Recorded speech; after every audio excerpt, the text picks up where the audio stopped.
자, 선생님들, 그러면 이제 지금부터 12궁과 12사항궁을 서로 비교하면서 알려드리도록 할게요. 요게 헷갈리면 안 되기 때문에. 자, 12궁이라고 하고 제가 제목에다가 이렇게 써놨죠.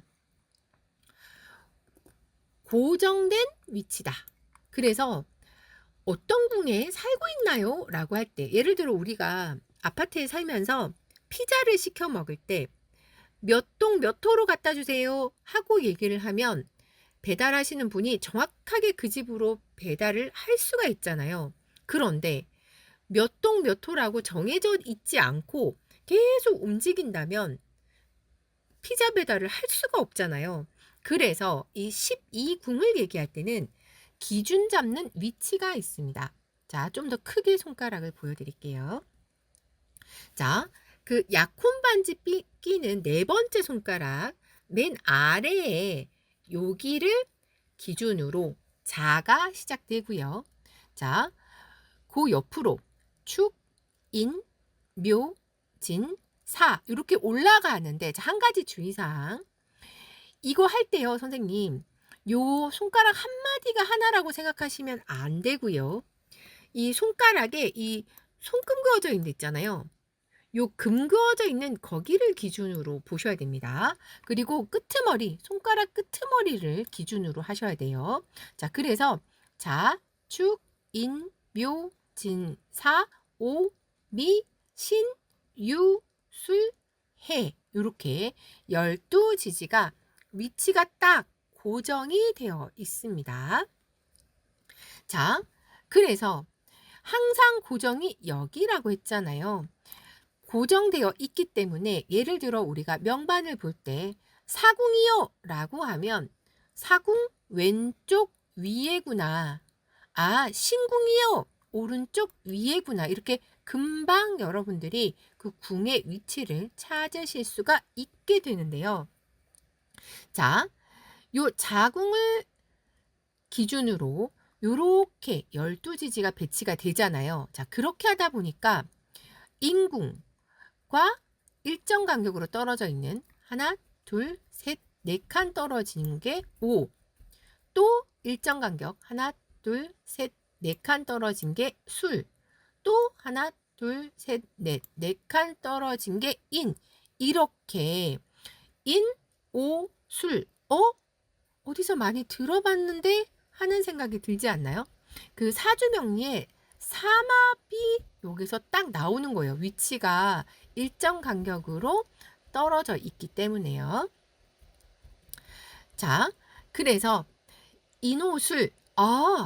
자, 그럼 해라면 일정 간격으로 떨어진 궁들의 조합이 뭐가 될까요? 한번 남겨보실까요? 해가 들어가는 삼합을 생각하시면 되겠죠. 그렇죠.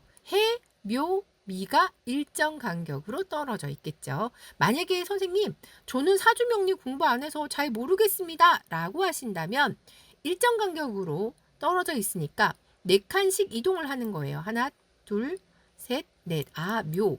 또 하나, 둘, 셋, 넷. 아, 미. 이런 식으로. 그래서 여러분들이 만약에 이 삼합을 아신다면 해, 묘, 미 빨리 그 위치를 찾으실 수 있기 때문에 조금 더 빨리 하실 수 있고요. 만약에 삼합을 모르셔도 일정 간격으로 하나, 둘, 셋, 넷 이렇게 숫자로 세서 가도 되니까 너무 스트레스 받지 마세요. 자, 그러면 신궁이라면 일정 간격으로 떨어져 있는 나머지 2개의 궁이 뭐가 될까요?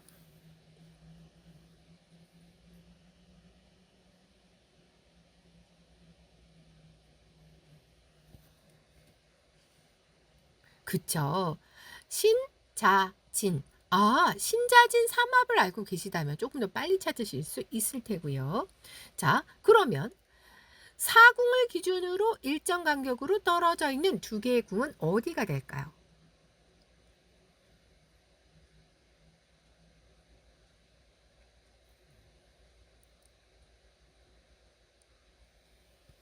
그렇죠. 이번에는 유궁과 축궁으로 사유축이 되는 거죠. 선생님, 자매두수 시간에 사주명리에 삼합을 왜 하는 거예요? 라고 하신다면, 어, 일정한 간격으로 자리를 배치하다 보니까 이 삼합의 위치랑 똑같아져서 그렇게 나온 거고요. 하필 이 12개의 궁의 이름을 12지지로 붙이다 보니 더더구나 우리가 알고 있는 삼합의 이름이 그냥 그대로 나왔을 뿐입니다. 그런데 요 삼합으로 되어 있는 요 위치를 우리가 굳이 알아야 되는 이유는 나중에 우리가 명반을 리딩할 때 이 12개의 궁 중에서 조금 더 중요하게 보는 위치가 삼방이라는 게 있거든요. 그 삼방이 명궁을 기준으로 일정 간격으로 떨어져 있는 두 개의 궁이 되기 때문에 미리 제가 말씀을 드리는 거죠. 우리 선생님 명관제라고 어떻게 아시고, 예습하셔서? 우리 선생님 연간수강생 분이셔서, 아까 얘기했었나요, 제가? 그랬나요? 아, 얘기했었군요. 네. 깜짝 놀랐네요. 우리 선생님 벌써 예습하셔가지고 아시는 줄 알고. 네. 어쨌든 일정 간격으로 떨어져 있는 이 삼방이 나중에 중요하게 나올 거라서 그래서 미리 제가 위치를 좀 말씀드리고 넘어갑니다. 자, 그러면 12궁은 위치가 딱 정해져 있어서 우리가 4궁으로 피자 한 판이요, 5궁으로 족발 하나요, 이렇게 할 수가 있잖아요. 갑자기 입에 침이 고이네요. 오늘도 강의 끝나고 또 야식을 먹어야 될 것 같은 느낌적인 느낌이네요. 자, 이번에 알려드릴 12 사항궁은요. 어떤 주제를 다루는 건데가 되는 거예요. 그래서 12가지의 어떤 주제, 12 사항궁 이렇게 기억하시면 좋을 것 같아요. 아까 제가 이 명반에서 명궁을 기준으로 항상 오른쪽에는 부모궁, 항상 왼쪽에는 형제궁이라고 했잖아요. 자, 명궁을 기준으로 오른쪽으로 항상 이 순서로 들어 있습니다. 부모, 복덕, 전택, 관록, 노복, 천이. 자, 그러면 명궁을 기준으로 왼쪽으로는 또 이 순서로 항상 정해져 있습니다. 명궁 기준으로 왼쪽으로 갈 때는 형제, 부처, 자녀, 재백, 지렉, 천이. 그래서 요 각각의 이 12사항궁이 어떤 건지를 먼저 알려드리면, 간략하게만 먼저 알려드리면, 자, 명궁이라는 건요, 나의 드러난 성격, 그리고 시는 나의 드러난 형상을 대표한다 라고 얘기를 하고요. 부모궁은 부는 아버지, 남자 윗사람, 꼭 부모님만 말하는 게 아니라 나를 낳아주신 부모님 아니고도 나보다 나이 많은 윗사람을 나타낼 때 부모궁이 또 나오기도 합니다. 그래서 부는 아버지, 남자 윗사람, 모는 어머니 혹은 여자 윗사람을 나타내고요. 자, 복덕궁이라는 건 복은 내려받는 거, 덕은 내가 쌓는 거라고 되어 있는데 말 그대로 정신적인 것과 관련이 깊고요. 부모님, 그 이전의 조상님이 대대로 나한테 내려주는 어떤 것, 그런 느낌으로 또 작용할 때도 많습니다. 자, 전택궁은요. 전은 일터, 택은 집을 나타내고요. 관록궁은 관은 직업과 지위, 록은 급여와 일정한 수입인데 왜 예전에 그 역사 시간에 녹봉이란 얘기 들어보셨죠? 그래서 뭔가 수입, 돈하고 관련된 그런 것을 나타낼 때 록이라는 표현을 쓰게 됩니다. 자, 노복궁은요. 노는 대가를 주며 부리는 사람을 말하고요. 복은 대가 없이 따르는 사람을 말하는 게 됩니다. 천이궁이라고 되어 있는데요. 천은 바깥 상황, 이는 돌아다니는 걸 의미하는데 그래서 내가 멀리 사회활동을 하고 이런 것들 그게 다 천이궁에 해당되는 거고요. 자, 지렉궁은요. 질은 병을 나타내고 액은 사고를 나타냅니다. 재백궁은요. 재는 재물과 물질을 나타내고 백은 이 재물로 인한 사회적 지위인데 그 예전에 그 중국 드라마나 이런 거 보시게 되면 그 집 안에 천을 이렇게 걸쳐 놓은 거 본 적 있으세요? 그게 아무나 천을 휘두를 수 있는 게 아니고요. 그 지위에 따라서 그 사회적인 지위에 따라서 걸 수 있는 천이 달랐다고 해요. 그래서 백이 그 사람의 사회적인 지위를 나타내는 걸로 나옵니다. 자, 자녀궁은요. 자는 아들 혹은 남자 아랫사람, 여는 딸 혹은 여자 아랫사람으로 꼭 내가 낳은 자식이 아니더라도 나보다 나이가 어린 아랫사람을 나타낼 수 있습니다. 자, 그리고 부처궁인데요. 부는 남편, 처는 부인을 나타내고요. 자, 형제궁은 형은 가까운 윗사람, 쟤는 가까운 아랫사람인데 나랑 그 같은 부모님 밑에서 태어난 형제 자매가 아니더라도 어깨를 나란히 하는 주변의 뭐 동기들, 친구들 이런 사람들도 들어갈 수 있습니다. 자, 나무위키에 이 12사항궁을 어떤 식으로 나타냈는지 제가 또 가져와 봤는데요. 자, 명궁 같은 경우에는요. 인생의 전반적인 총운과 명반 자체의 격국을 판단할 때 12사항궁 중 가장 중요한 궁위로 명궁의 상태가 좋지 않으면 타 궁위의 상태가 좋아도 그 정도가 덜하거나 일시적으로 그치는 것으로 본다.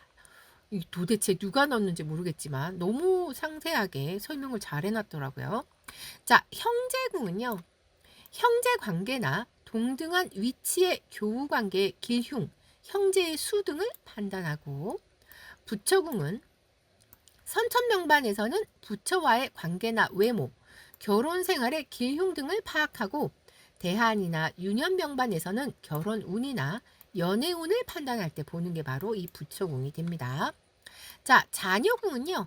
자녀의 수, 자녀의 길흉을 판단할 때 쓰고요.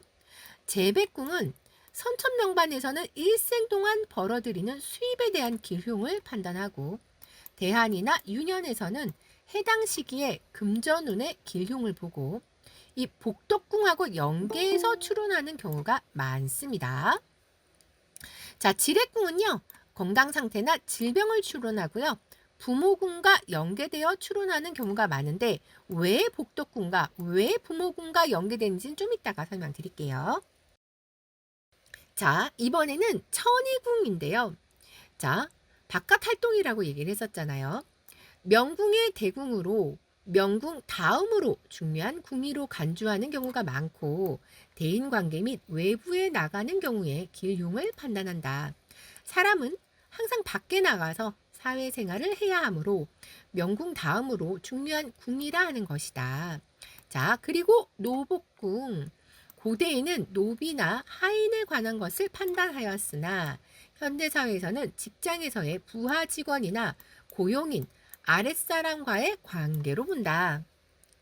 그리고 관록궁은 선천명반에서는 직업의 종류나 길흉을 판단하고 대한 유년명반에서는 해당 시기의 직업운, 취업운, 학업운 등을 파악한다.